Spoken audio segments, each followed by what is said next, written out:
Good morning friends, स्वागत है आपका आपके अपने YouTube channel study with Ravi Thakur पर। चलिए the Hindu editorial weekly vocabulary की शुरुआत करते हैं। डॉक्यूमेंट के पीडीएफ के लिए आप मुझसे टेलीग्राम ग्रुप पे जुड़ सकते हैं।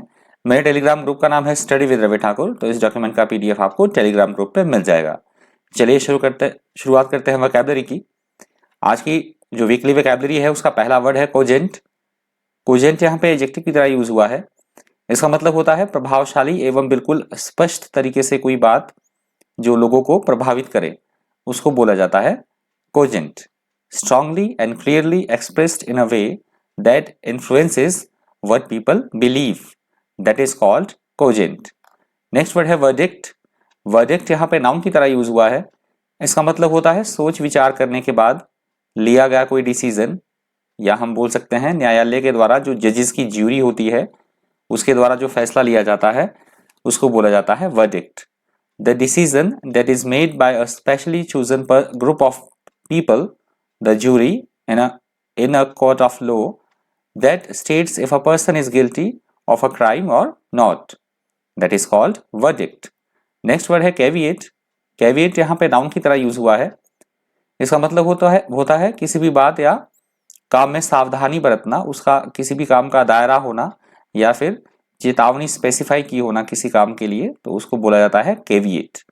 अ caveat is a warning of a specific limitation of something such as information और an agreement, that is called caveat. Next word है वैंक्विश। वैंक्विश यहाँ पे वर्ब की तरह यूज हुआ है। इसका मतलब होता है किसी को हराना, हम बोल सकते हैं उसको परास्त कर देना या उसको अपने अभिभूत अपने वश में कर लेना, उसको बोला जाता है vanquish. To defeat somebody completely in a contest, war, etc. That is called vanquish. अगला शब्द है pulverize. Pulverize यहाँ पे वर्ब की तरह यूज हुआ है। इसका मतलब होता है किसी भी चीज को पूरी तरह से नष्ट कर देना, उसको तहस नहस कर देना, उसको बोला जाता है pulverize. Destroy completely. That is called pulverize. Next word है invincibility. इनविंसिबिलिटी यहाँ पे नाउन की तरह यूज हुआ है। इसका मतलब होता है जिसको हराना या उस पर विजय प्राप्त करना बहुत ज्यादा कठिन हो, उसको बोला जाता है invincibility. The property being difficult और impossible to defeat, that is called invincibility. Next word है स्कर्ज। स्कर्ज यहाँ पे नाउन की तरह यूज हुआ है। इसका मतलब होता है कोई भी आफत, मुसीबत, विपत्ति या फिर कोई भी बात अभिशाप है, उसको बोला जाता है स्कर्ज। अ पर्सन और thing that causes a lot of trouble or suffering, that is called scourge. Next word है paucity. paucity यहाँ पे noun की तरह यूज हुआ है।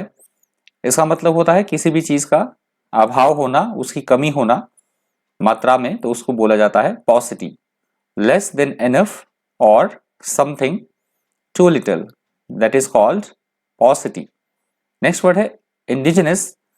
indigenous यहाँ पे एडजेक्टिव की तरह यूज हुआ है।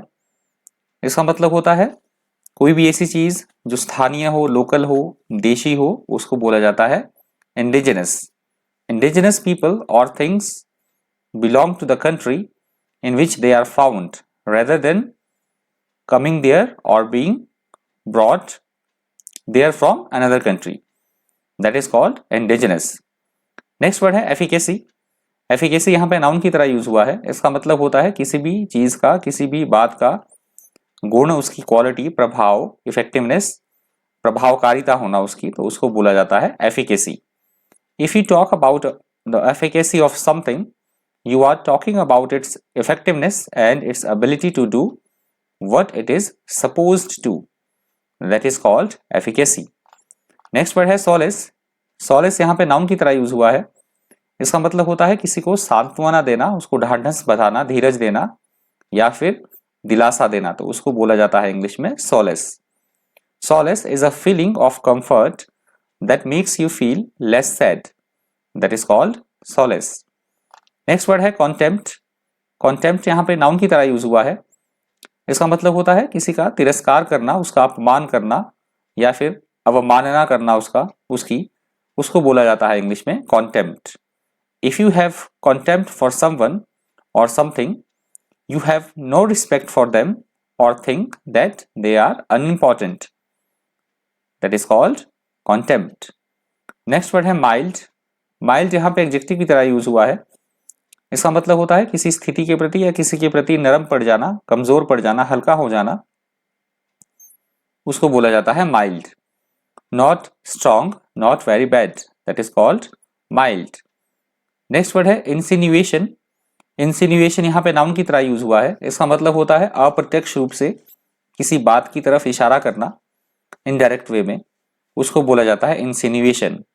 And indirect implication, that is called insinuation. अगला शब्द है अनप्लेटेबल। अनपैलेटेबल। अनपैलेटेबल यहाँ पे एडजेक्टिव की तरह यूज हुआ है। इसका मतलब होता है ऐसी कोई बात जो स्वीकार करने में थोड़ी सी मुश्किल हो, उसको हम बोल सकते हैं अरुचिकर और अप्रिय कोई बात, तो उसको इंग्लिश में बोला जाता है unpalatable. If you describe an idea as unpalatable, you mean that you find it unpleasant and difficult to accept, that is called unpalatable. अगला शब्द है कोएटस। कोएटस यहाँ पे नाउन की तरह यूज हुआ है। इसका मतलब होता है किसी चीज से छुटकारा मिलना या उससे छुटकारा पाना, उसको बोला जाता है quietus. Anything that serves to quash, eliminate और kill, that is called quietus. Next word है मैग्नेनिमिटी। मैग्नेनिमिटी यहाँ पे नाउन की तरह यूज हुआ है। इसका मतलब होता है उदारता दिखाना, अपनी दानशीलता दिखाना या फिर महानता दिखाना अपनी, उसको बोला जाता है इंग्लिश में magnanimity. Magnanimity is kindness and generosity towards someone, especially after defeating them और being treated badly by them, that is called magnanimity. Next word है एग्रावेट। एग्रावेट यहाँ पे वर्ब की तरह यूज हुआ है। इसका मतलब होता है किसी समस्या को या फिर हम बोल सकते हैं किसी बात को, किसी स्थिति को और ज्यादा बिगाड़ देना, उसको बद से बदतर बना देना, उसको बोला जाता है aggravate. To make something worse और more serious, that is called aggravate. Next word है एम्ब्रॉयल्ड। एम्ब्रॉयल्ड यहाँ पे एडजेक्टिव की तरह यूज हुआ है। इसका मतलब होता है किसी विवाद या फिर झगड़े में पड़ना, उसके साथ बड़ी गहराई के साथ जुड़े रहना, उसको बोला जाता है embroiled. If you become embroiled in a fight और argument, you become deeply involved in it, that is called embroiled. Next word है purges। purges यहाँ पे वर्ब की तरह यूज हुआ है। इसका मतलब होता है निर्दोष साबित करना किसी को, या फिर हम बोल सकते हैं प्यूरिफिकेशन करना किसी की, शुद्धिकरण करना, उसको बोला जाता है अवांछित चीजों को हटाना किसी चीज में से, उसको बोला जाता है purges. To remove people that you do not want from a political party or other organization, that is called purges. Next word है रिग्रेस। रिग्रेस यहाँ पे एडजेक्टिव की तरह यूज हुआ है। इसका मतलब होता है ऐसे कोई कानून या नियम या ऐसे कोई स्टैंडर्ड्स, मापदंड जो बहुत ज्यादा कठोर हो, सख्त हो, उसको बोला जाता है rigorous. Rigidly accurate, allowing no deviation from a standard और demanding strict attention to rules and procedures, that is called rigorous. Next word है लॉपसाइडेड। लॉपसाइडेड यहाँ पे एडजेक्टिव की तरह यूज हुआ है। इसका मतलब होता है ऐसी कोई स्थिति, ऐसी कोई बात जो एक तरफी हो, असंतुलित हो, तो उसको बोला जाता है lopsided. Something that is lopsided is uneven because one side is lower और heavier than the other, that is called lopsided. Next word है मीगर। मीगर यहाँ पे एडजेक्टिव की तरह यूज हुआ है। इसका मतलब होता है मात्रा में बहुत कम या बहुत थोड़ा होना, या हम यदि व्यक्ति की सेंस में लेते हैं तो ऐसा व्यक्ति जो बहुत पतला या दुबला पतला हो, तो उसको भी बोला जाता है meagre. Too small in amount, that is called meagre. Next word है डिस्पोंडेंट। डिस्पोंडेंट यहाँ पे एडजेक्टिव की तरह यूज हुआ है। इसका मतलब होता है निराश हो जाना, आशा छोड़ देना, आशा से रहित होना या मायूस होना, उसको बोला जाएगा despondent. Without hope, expecting no improvement, that is called despondent. Next word है अनडिटेक्टेड। अनडिटेक्टेड यहाँ पे एडजेक्टिव की तरह यूज हुआ है। इसका मतलब होता है किसी भी बात का रहस्य रखना, उसको डिस्क्लोज ना करना, गुप्त रखना उसको बोला जाता है undetected. If you are undetected माफ कीजिएगा, if you are undetected or if you do something undetected, people do not find out where you are or what you are doing, that is called undetected. Next word है vigil. Vigil यहाँ पे noun की तरह use हुआ है। इसका मतलब होता है चौकसी रखना, किसी चौकन्ना रहना, या फिर हम बोल सकते हैं रात्रि जागरण करना, उसको बोला जाता है vigil. attentive or careful, or a period when you stay awake all night for a special purpose, that is called vigil. Next word है एक्सुबरेंस।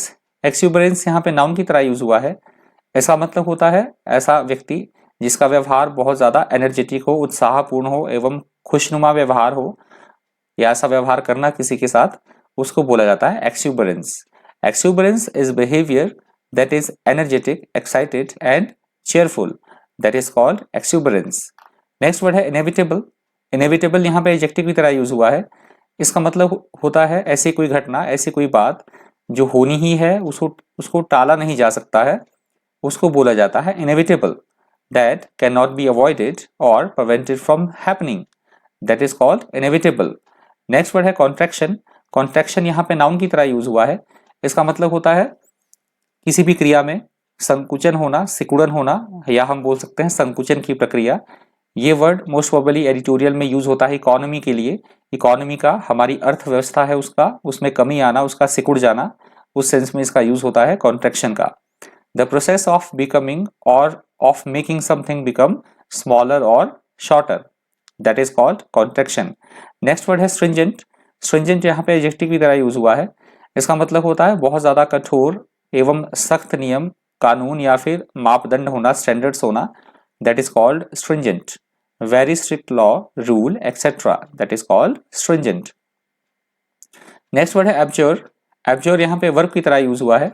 इसका मतलब होता है शपथ पूर्वक किसी चीज को छोड़ देना, फर्मली डिटर्मिनेशन के साथ, या फिर किसी को अस्वीकार कर देना, किसी चीज का त्याग कर देना, उसको बोला जाता है इंग्लिश में एब्जोर।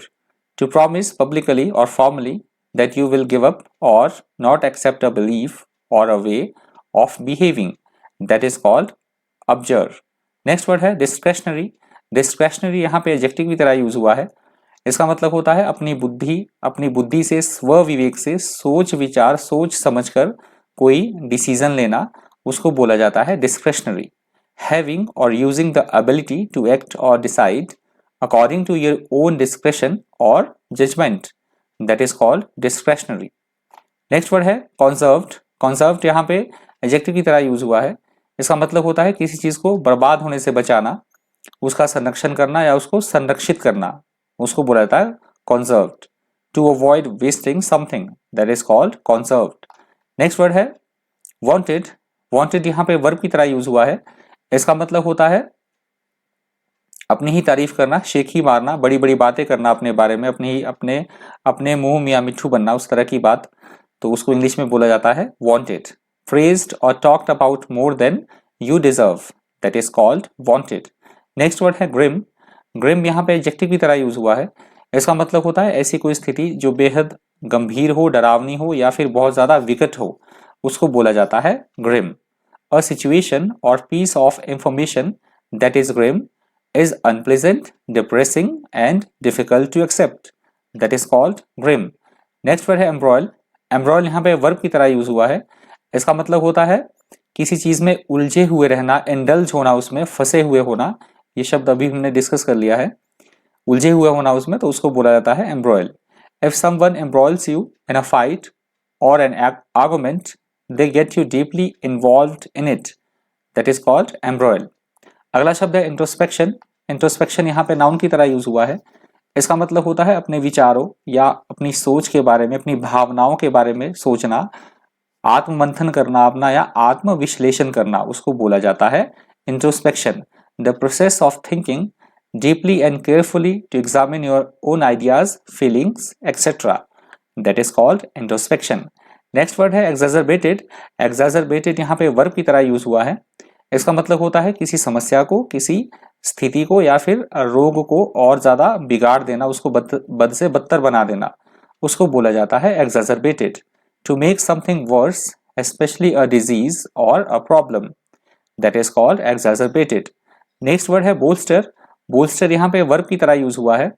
इसका मतलब होता है किसी को संभालना, उसकी सहायता करना, उसको सहारा देना, या फिर किसी भी चीज को विकास की तरफ ले जाना, डेवलपमेंट की तरफ ले जाना, उस सेंस में इसका यूज होता है बोल्स्टर का। To support or encourage somebody or something to make something stronger, that is called bolster. Next word है क्वॉशिंग। क्वॉशिंग यहाँ पे वर्ब की तरह यूज हुआ है। इसका मतलब होता है किसी भी जो ऑफिशियल डिसीजन है, सरकारी जो आदेश है, उसको अमान्य घोषित कर देना, रद्द कर देना, या फिर दूसरी सेंस में हम बोल सकते हैं किसी को दबा देना या कुचल देना, उसको बोला जाता है इंग्लिश में quashing. To say that an official decision is no longer true और legal, that is called quashing. Next word है डिटेंशन। डिटेंशन यहाँ पे नाउन की तरह यूज हुआ है। इसका मतलब होता है किसी को कैद करना, उसको जेल में डाल देना, या हम बोल सकते हैं किसी को उसके घर में ही कैद करके रखना, नजरबंद करना उसको बोला जाता है इंग्लिश में detention. The act of stopping a person leaving a place especially by keeping him और her in prison, that is called detention. Next word है परसिक्यूशन। परसिक्यूशन यहाँ पे नाउन की तरह यूज हुआ है। इसका मतलब होता है जाति के आधार पर या धर्म के आधार पर किसी का उत्पीड़न करना, उसके साथ भेदभाव करना, उसको कष्ट एवं दुख पहुंचाना, उसको बोला जाता है persecution. Persecution is cruel and unfair treatment of a person of और group especially because of their religious or political beliefs or their race, that is called persecution. Next word है मेलेफिक। मेलेफिक यहाँ पे adjective की तरह use हुआ है। इसका मतलब होता है ऐसी कोई स्थिति, ऐसी कोई बात जो बेहद हानिकारक हो, नुकसान पहुंचाने वाली हो, उसको बोला जाता है मेलेफिक। हैविंग और exerting a malignant influence, that is called malignant influence, उसको बोला जाता है मेलेफिक। अगला शब्द है एंसेफेलाइटिस। एंसेफेलाइटिस यहाँ पे नाउन की तरह यूज हुआ है। इसका मतलब होता है दिमाग से संबंधित रोग या दिमाग के बारे में अध्ययन करना, मस्तिष्क के बारे में अध्ययन करना, या मस्तिष्क से संबंधित कोई बीमारी, उसको बोला जाता है encephalitis. A condition in which the brain becomes swollen caused by an infection और allergic reaction, that is called encephalitis. Next word है ट्रैंक्विलिटी। ट्रैंक्विलिटी यहाँ पे नाउन की तरह यूज हुआ है। इसका मतलब होता है शांति, या हम बोल सकते हैं धीरज की स्थिति बनाए रखना, उसको बोला जाता है tranquillity. A state of peace and quite, that is called tranquillity. Next word है स्ट्रिंजेंट। स्ट्रिंजेंट यहाँ पे एडजेक्टिव की तरह यूज हुआ है। इसका मतलब होता है बहुत ज्यादा कठिन, कठोर या सख्त कानून या नियम होना, उसको बोला जाता है stringent. Stringent law, rules or conditions are very severe or are strictly controlled, that is called stringent. Next word है perverse. perverse यहाँ पे adjective की तरह यूज हुआ है। इसका मतलब होता है गलत काम करने वाला, या हम बोल सकते हैं बहुत ज्यादा हठी होना, बहुत ज्यादा जिद्दी होना, अपनी ही बात पर अड़े रहना, उसको बोला जाता है perverse. Someone who is perverse deliberately does things that are unreasonable or that result in harm for themselves, that is called perverse. Next word है strenuous. strenuous यहाँ पे एडजेक्टिव की तरह यूज हुआ है। इसका मतलब होता है ऐसा कोई काम जिसमें बहुत ज्यादा मेहनत लगे, बहुत ज्यादा परिश्रम लगे, बहुत ज्यादा मेहनत वाला कोई काम, उसको बोला जाता है strenuous. A strenuous activity or action involves a lot of energy or effort, that is called strenuous. Next word है पीडियाट्रिशियन। पीडियाट्रिशियन यहाँ पे नाउन की तरह यूज हुआ है। पीडियाट्रिशियन बोला जाता है जो बच्चों का डॉक्टर होता है, उसको बाल रोग विशेषज्ञ, जो बच्चों को देखता है, बच्चों की ट्रीटमेंट करता है, उसको बोला जाता है paediatrician. A doctor who deals with the diseases of children, that is called paediatrician. Next word है प्रोपेंसिटी। प्रोपेंसिटी यहाँ पे नाउन की तरह यूज हुआ है। इसका मतलब होता है किसी चीज की तरफ विशेष झुकाव होना, या किसी भी चीज का जो नेचुरल वे में वो काम करता है, किसी भी चीज की सहज प्रवृत्ति होना, तो उसको बोला जाता है इंग्लिश में propensity. A propensity to do something और a propensity for something is a natural tendency to behave in a particular way, that is called propensity. Next word है कोट्री। कोट्री यहाँ पे नाउन की तरह यूज हुआ है।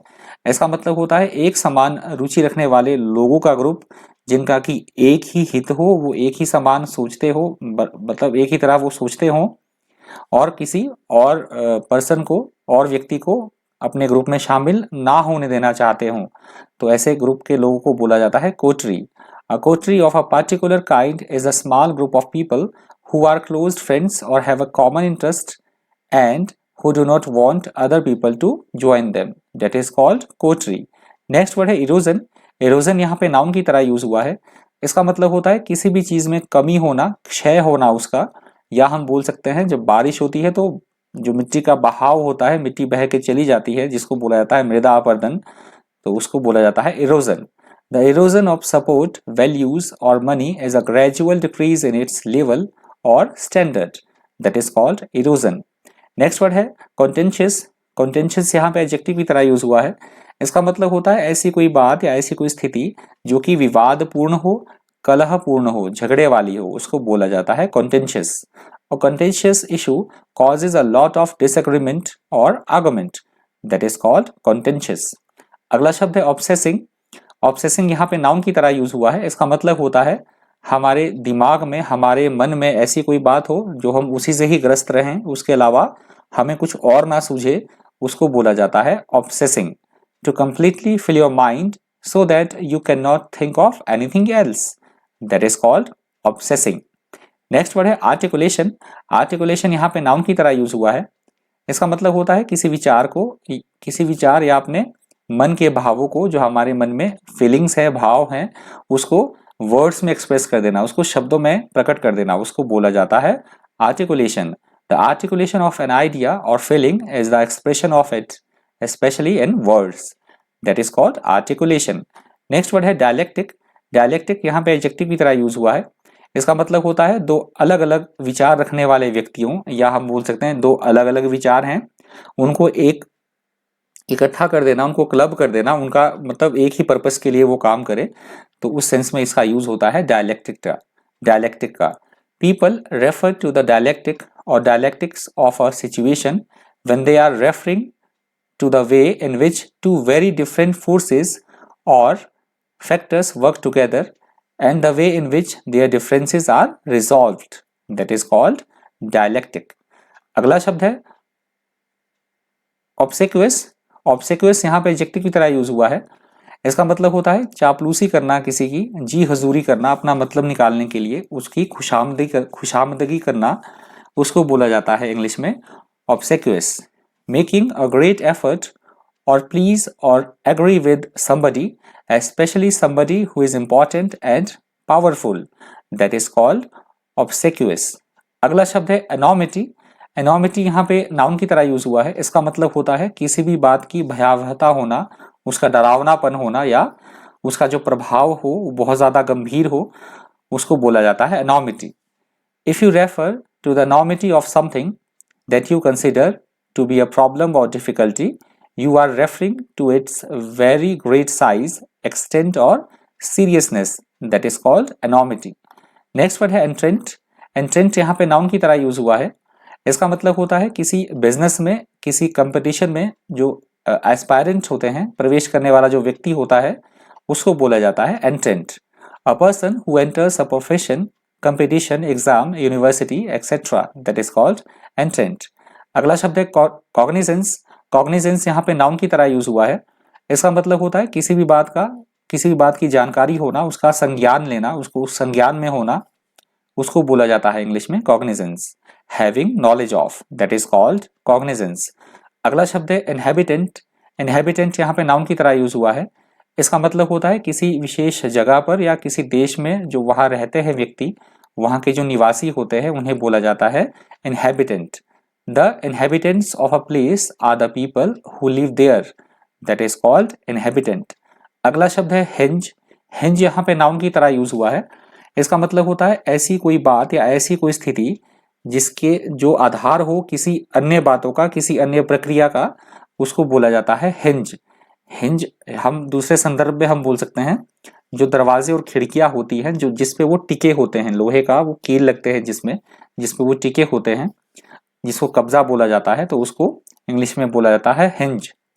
अ circumstance upon which subsequent events depend, that is called hinge. Next word है immutable. Immutable यहाँ पे एडजेक्टिव की तरह यूज हुआ है। इसका मतलब होता है ऐसी कोई स्थिति जिसमें कि परिवर्तन कर पाना नामुमकिन हो, अपरिवर्तनीय या स्थिर हो कोई चीज, या ऐसी कोई बात हो जिसमें कि हम परिवर्तन ही ना कर सकें, तो उसको इंग्लिश में बोला जाता है immutable. Something that is immutable will never changes or cannot be changed, that is called immutable। Next word है डिसरप्टिव। डिसरप्टिव यहाँ पे एडजेक्टिव की तरह यूज हुआ है। इसका मतलब होता है किसी भी काम में बाधा उत्पन्न करना, टांग अड़ाना उसमें, या बाधा उत्पन्न करने वाला कोई काम, उसको बोला जाता है disruptive. To be disruptive means to prevent something from continuing और operating in a normal way, that is called disruptive.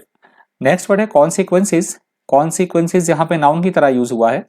इसका मतलब होता है किसी भी किए गए काम का परिणाम, उसका डिसीजन, उसका फल या फिर नतीजा, या फिर हम बोल सकते हैं किसी भी बात का कोई महत्व, उसको इंग्लिश में बोला जाता है कॉन्सिक्वेंसेस। इंपॉर्टेंस होना किसी भी बात की। समथिंग दैट हैपन्स और follows as a result of something else और importance of something, that is called consequences.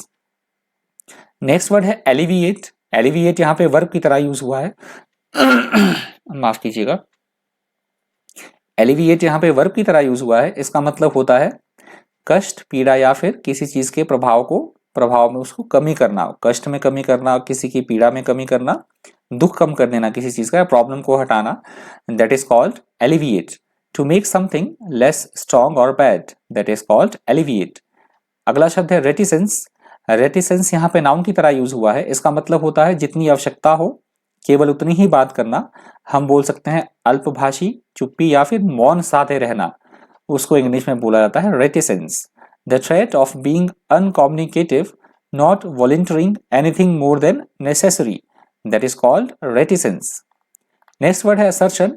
Assertion यहाँ पे नाउन की तरह यूज हुआ है। इसका मतलब होता है दृढ़ निश्चय के साथ, स्ट्रॉन्ग डिटर्मिनेशन है, कोई बात कहना या फिर किसी बात का दावा करना, उसको बोला जाता है assertion. A statement that says you strongly believe that something is true, that is called assertion. Next word है सरमाइज। सरमाइज यहाँ पे वर्ब की तरह यूज हुआ है। इसका मतलब होता है किसी चीज के बारे में अंदाजा लगाना, अनुमान लगाना किसी चीज के बारे में, उसको बोला जाता है इंग्लिश में सरमाइज। टू गेस और suppose that something is true without definitely knowing, that is called सरमाइज। Next word है वेल्ट। वेल्ट यहाँ पे एडजेक्टिव की तरह यूज हुआ है। इसका मतलब होता है ऐसी कोई स्थिति या ऐसी कोई बात जो बहुत ज्यादा पेचीदा हो, अस्पष्ट हो या फिर उलझन भरी हुई हो उसमें, उसको बोला जाता है belt. A belt comment is expressed in a discussed from rather than directly and openly, उसको बोला जाता है वेल्ट। अगला शब्द है सरप्टेशियसली। सरप्टेशियसली यहाँ पे वर्ब की तरह यूज हुआ है। इसका मतलब होता है नजर बचाकर चोरी छिपे कोई काम करना, उसको बोला जाता है सरप्टेशियसली। इन अ सरप्टेशियस मैनर, दैट इज कॉल्ड सरप्टेशियसली। अगला शब्द है इंटरवेंशन। इंटरवेंशन यहाँ पे नाउन की तरह यूज हुआ है। इसका मतलब होता है किसी भी काम में हस्तक्षेप करना, टांग अड़ाना या व्यवधान उत्पन्न करना उसमें, उसको बोला जाता है इंग्लिश में intervention. Intervention is the act of intervene in a situation, that is called intervention. अगला शब्द है एंट्रेंच। एंट्रेंच यहाँ पे वर्ब की तरह यूज हुआ है। इसका मतलब होता है अपनी स्थिति को और ज्यादा मजबूत कर देना, स्ट्रॉन्ग कर देना या फिर मोर्चाबंदी करना, उसको बोला जाता है इंग्लिश में entrench. If something such as power, a custom or an idea is entrenched, is firmly established, or that would be difficult to change it, that is called entrench. अगला शब्द है प्रेजुडाइसिंग। प्रेजुडाइसिंग ये शब्द यहाँ पे वर्ब की तरह यूज हुआ है। इसका मतलब होता है क्षति पहुंचाना, किसी चीज को हानि पहुंचाना, उसको बोला जाता है prejudicing. If someone prejudices another person's situation, they do something that makes it worse than it should be, that is called prejudicing. अगला शब्द है डायर। डायर यहाँ पे एडजेक्टिव की तरह यूज हुआ है। इसका मतलब होता है ऐसी कोई स्थिति या ऐसी कोई बात जो बेहद डरावनी हो, खौफनाक हो या फिर बहुत ज्यादा भयानक हो, भीषण हो, उसको बोला जाता है dire. Very bad or serious, terrible, that is called dire. तो ये वीकली वोकैबुलरी का अंतिम शब्द था। डॉक्यूमेंट की पीडीएफ के लिए आप मुझसे टेलीग्राम ग्रुप पे जुड़ सकते हैं। मेरे टेलीग्राम ग्रुप का नाम है स्टडी विद रवि ठाकुर। तो इस डॉक्यूमेंट का जो पीडीएफ है आपको टेलीग्राम ग्रुप पे मिल जाएगा। यदि आपको वीडियो इन्फॉर्मेटिव लगी हो, आपने वीडियो से कुछ सीखा हो, आपको वीडियो हेल्पफुल लगी हो, तो प्लीज़ वीडियो को लाइक कीजिएगा, ज़्यादा से ज़्यादा वीडियो को शेयर कर दीजिएगा। और अगर आप मेरे चैनल पर नए हैं तो चैनल को सब्सक्राइब करना बिल्कुल मत भूलिएगा। तो इस वीकली वोकैबुलरी में इतना ही। Thank you, thanks for watching.